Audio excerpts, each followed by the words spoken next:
in this video. Honda must be on top, otherwise there's no point in staying in MotoGP, says Alberto Puig. Jorge Martin wants a factory seat in 2023, with or without Ducati. And Enea Bastianini feels like he can do anything on his new bike, the GP21.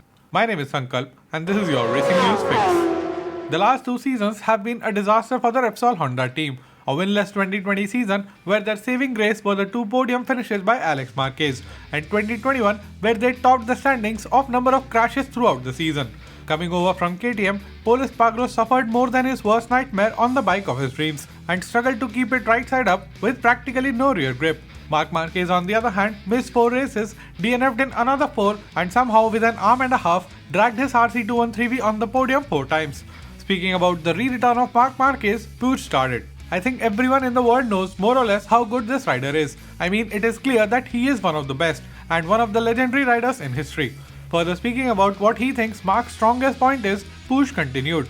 For me, having worked with him for 9 years, his strongest point is his physical preparation all the time as well as his mental strength and cleverness. In any type of race, he can do the best in that particular moment. He is a guy who can see the circumstances, the situation and try to understand what is best at the moment for him and for all of us to do. And he is a guy who can achieve it. That is his strongest point.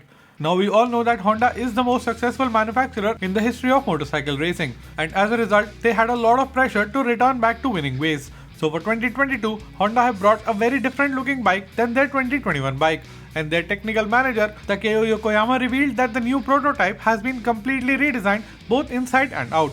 Repsol Honda team manager Alberto Puig has now announced that Honda has a clear goal for the 2022 season. We must be back on top. Speaking about the new Honda prototype and their goal for 2022, Alberto Puig said, "The goal is of course to be on the top, but when we change the bike in such a radical step like we have done with this year's concept, it will not be easy, especially in the beginning of the season. But we must be back on top, that is clear. Again, like I always say, we are Honda and we must be on top, otherwise there's no point to continue participating in the MotoGP championship." As the 2022 season is getting close to start, another race is also beginning away from the tracks. With the contracts expiring for most of the riders at the end of 2022 and the amount of pure talent on the grid, a game of musical chairs is about to begin in the MotoGP paddock. Ducati have already confirmed that they are trying to renew their contract with Pecco before the season opener at Qatar, but at the same time, they are in no hurry to make a decision about the second factory seat. Sporting director Paolo Ciabatti has already said multiple times that the factory Ducati team will not look at the outside riders market, which means it is essentially between Jack Miller, Enea Bastianini and Jorge Martin. In an interview with Sport.es, the 2021 Rookie of the Year, Jorge Martin has dropped the bomb that his goal for 2023 is to be on a factory seat and has not ruled out the factory seat being outside of Ducati. Speaking about how he is planning to get the factory seat, Martin started. "My main goal is to finish in the top 5 or top 4 overall and to fight for the podium in every race. If we achieve that, we will see if in the end we can aspire for something bigger. If the results arrive, the factory team is the logical step, because the best riders go to factory teams. Without a doubt, we will fight to the fullest for it and for wearing the Ducati red next year." Martin concluded by letting other factory teams know that he is open to offers. Martin said, "My highest priority is to go to the factory team and I want to finalize it as soon as possible. But if it is not possible at Ducati, I am open to offers from others, because a rider always wants the best option for himself." And riding the high confidence wave from the pre-season test, Gresini Racing's Enea Bastianini is feeling invincible at the moment. After dragging around the 2019 Desmosedici in 2021, Bastianini got a well-deserved upgrade to the GP21 this year.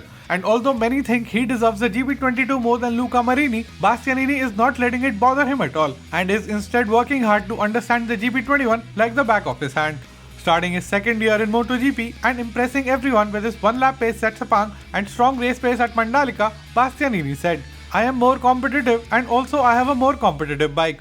My feeling is getting better with every session. I feel like I can do everything and anything on this bike. I can be fast. Also I can work better with the team, because when you are a rookie, it is difficult to work with the electronics and the power. But now I am more competitive."